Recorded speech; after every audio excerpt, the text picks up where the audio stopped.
Welcome back. So, Unit 5, Light Bars and Guidance. In this second part of the video series, we're going to take a look at some of the common patterns that we see with guidance and auto steering, as well as some of the adjustments that we need to think about.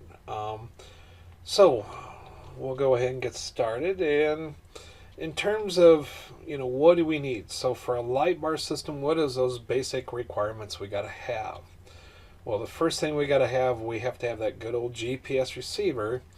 The one stipulation here is that we have to make sure that we have at least a differential GPS slash WAS type signal that we're getting a correction. We need that correction because original GPS without that correction is not going to give us very good accuracy, and it's not going to do us a bit of good then in terms of light bar or even with our guidance. So we have to have that. Another thing is that we have to have some sort of controller, some sort of brains of the system. A lot of times now in the basic light bar systems, that's all integrated into the display system. And that's what's going to tell us that we need to move left or move right and by how far. And then we needed that display. And once again, a lot of that is being all integrated. There is even systems out there. Raven has a light bar system where the GPS is actually built into the display, so all you have to do is stick that to the front windshield or stick that out on the hood of your implement, plug it in, and you're good to go. You didn't have to hook into a GPS or anything. It was all built in. It was all integrated. So that's the basic requirements you need in terms of light bar. In terms of guidance, what we need is, we need everything that is listed up above. So we have to have a GPS receiver, we got to have a controller, some sort of display. The only things that we're going to add to this is some sort of steering mechanism to make that steering happen, whether it's something we put on the steering wheel or we're going to integrate it. As well as the other thing is that we need to have those faster GPS systems. Guidance systems, auto steering systems, they're going to tell you that the GPS has to be 5 hertz minimum. So we have to be processing 5 satellite signals every second. And once again, you can think about it as if it's just a 1 hertz GPS. We're not processing a lot of signals very fast, so it's not going to give us a very good system for guidance in those terms. So that's why it's a 5 hertz minimum is what's needed. So those are the basic requirements. Moving into the patterns, here's where we see some differences. A lot of it depends on the vendor. Ag Leader, Trimble, John Deere, Raven. You can just go on and on. Outback. They all have different types. They'll have some differences in their patterns, but when you sit and take a look at them, most of them are going to do the following. And what I've got here is we'll kind of go through what Ag Leader has and what they call it. You're pretty much going to find these same type of patterns. With the other manufacturers, they just may call it something different. So probably the most common one or the most popular one you see out there is the good old straight lines. And this is what's typically called an AB pattern. And so what it is and why it's called an AB pattern is a straight line, is a straight line between 2 points, most direct route. So what you do in the system is you're going to, as you start going along, you set your A point. That's kind of your beginning point. You drive a ways and then you say, yep, here's the B point. Once you set that, then it's in a straight pattern back and forth. And once again, here's where you're going to define what your width is so it knows how far to move over on your next pass. So that is an AB pattern, or a straight line as they would call it. Another one you see out there is what's called an A plus pattern. And this is similar to an AB line, but maybe you need to run something exactly parallel.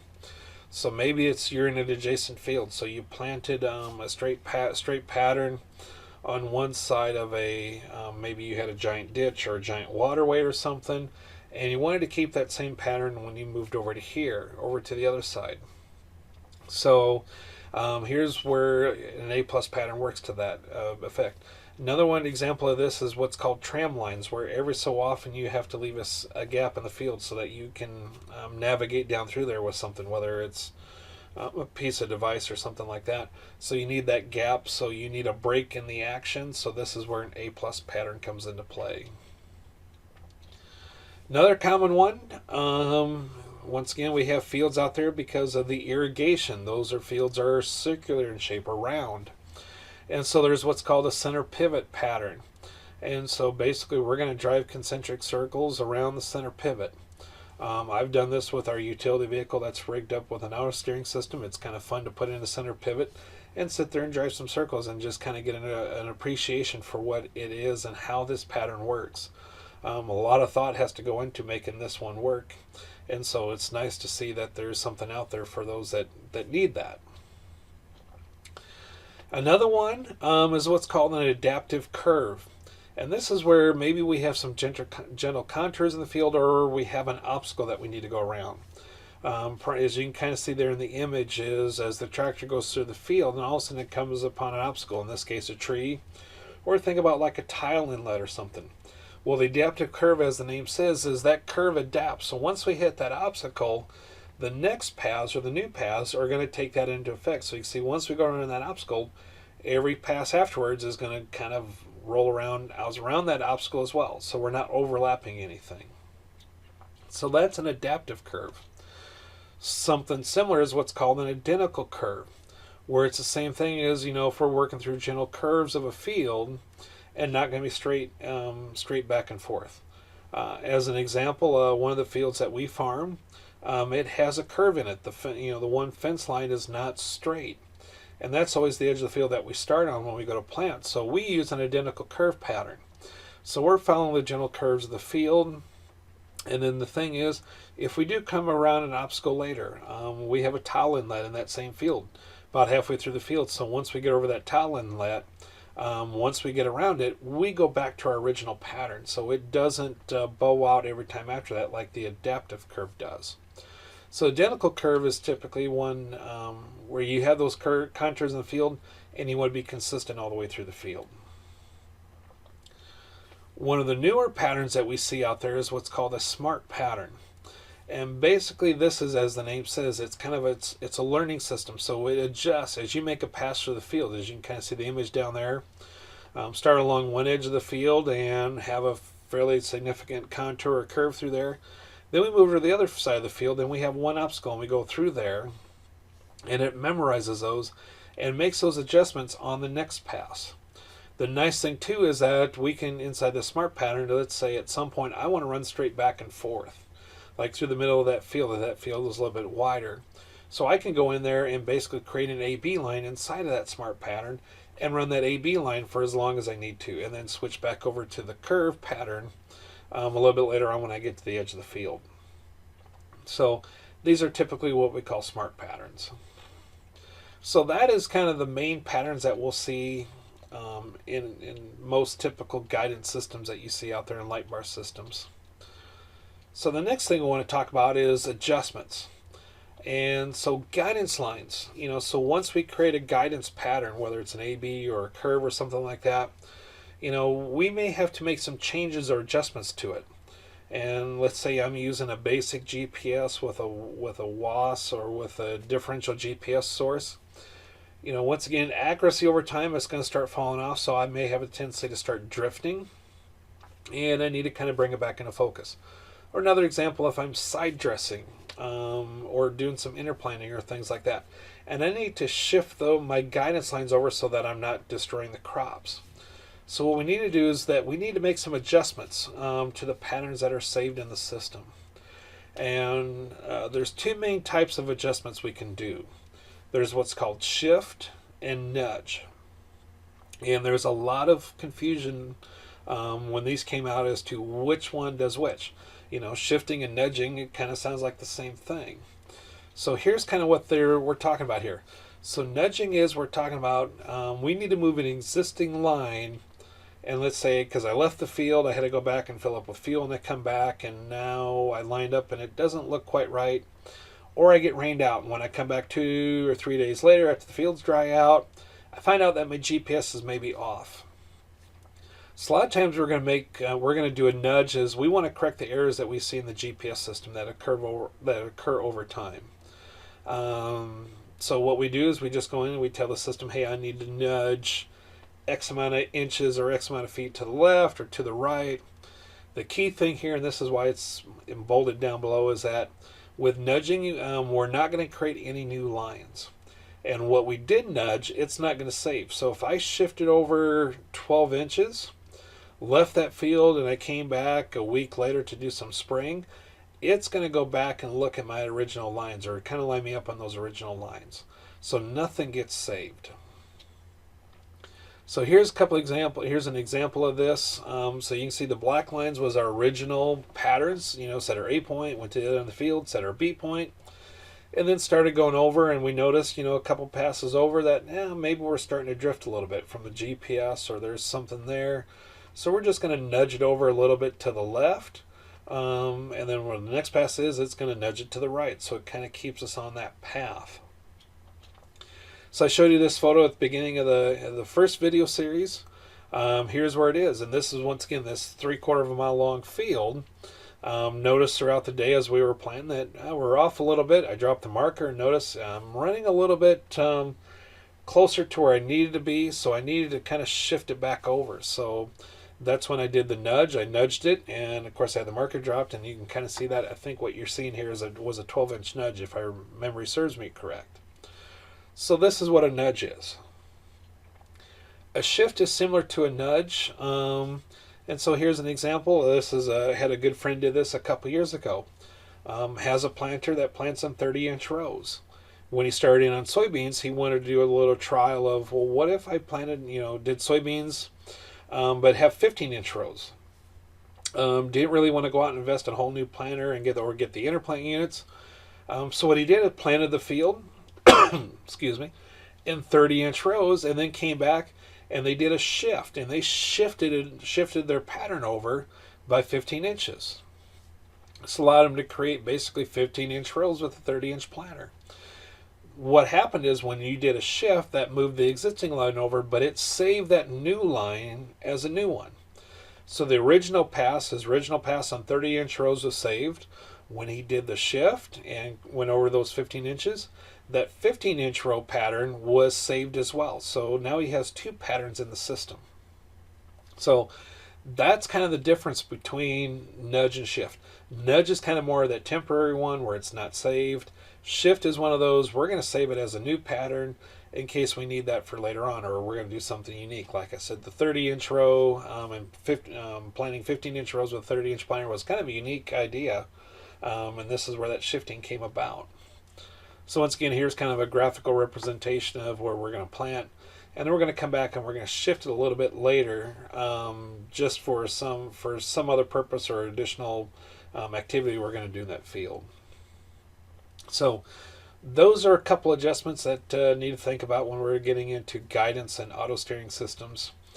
Where we're going to wrap up this unit or this part of the video lecture series is looking at something else that needs to be considered that was taken into effect in terms of when guidance systems came about, and this was kind of tweaked over the time from when they first came out to what we see today. So to kind of begin with, I'll give you this graphical representation. So here's a fairly new John Deere combine. It has one of those nice fancy folding heads on it.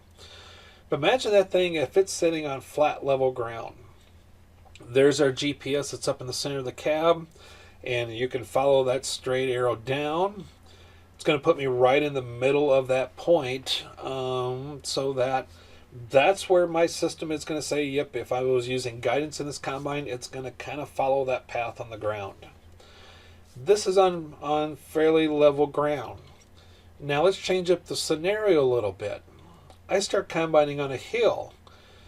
That GPS is now taking a look at things, and ideally what it needs to be is it should be here. So if I follow the yellow arrow down, my GPS should put my combine right in the center of that center point.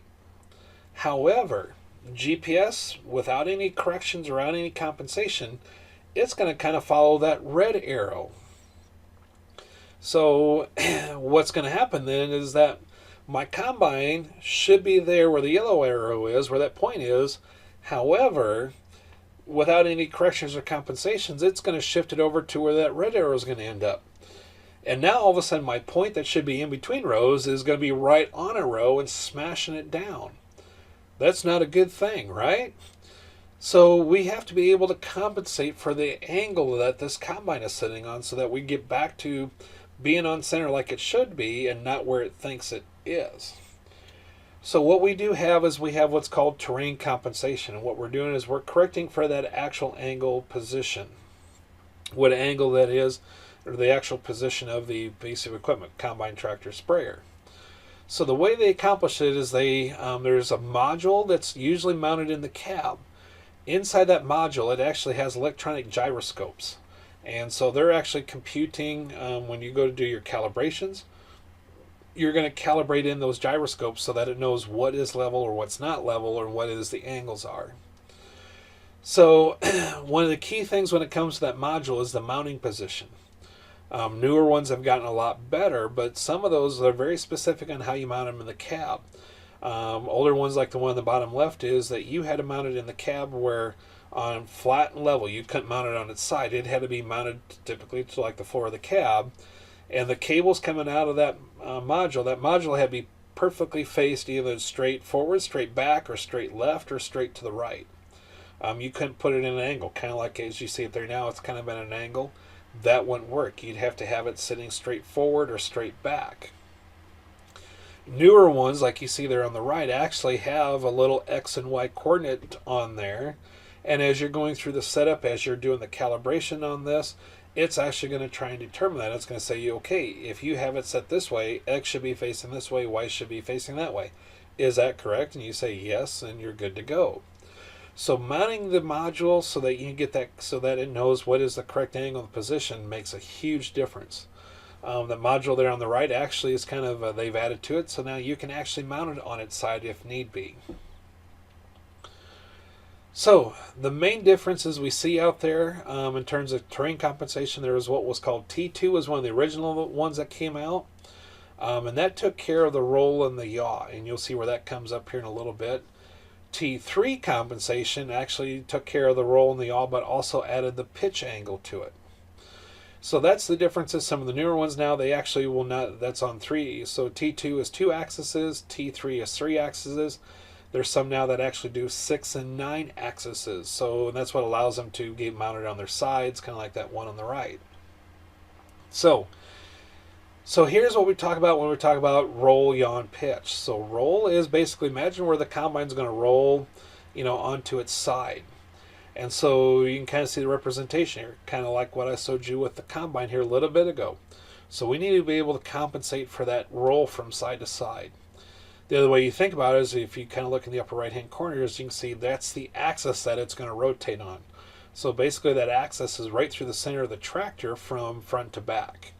And imagine that tractor rotating on that axis. That's kind of what we're referring to there. Yaw is basically where we're going to run that axis through the center of the tractor up and down, and that's how the tractor is going to pivot on that axis. So here we're talking about yawing to the left and to the right and compensating for that. The third one is our pitch, and that was kind of the newest one when it came into T3, is once again you kind of see your axis is kind of cutting through the tractor at a 45-degree angle, so we're going to rotate on that angle, or on that pitch. So once again, we can see as the tractor is going up or going downhill, once again, knowing where that GPS thinks it is versus where it should be makes a huge difference, especially with the implements we're pulling behind us. So that is kind of, the main type of patterns we see, the adjustments, and how we're going to compensate for some of the angles that we see in our equipment. So this ends the second video series. In the next series, we're going to look at some of the different types of steering systems, as well as the cost-benefit portions of it. So until then, thanks for listening.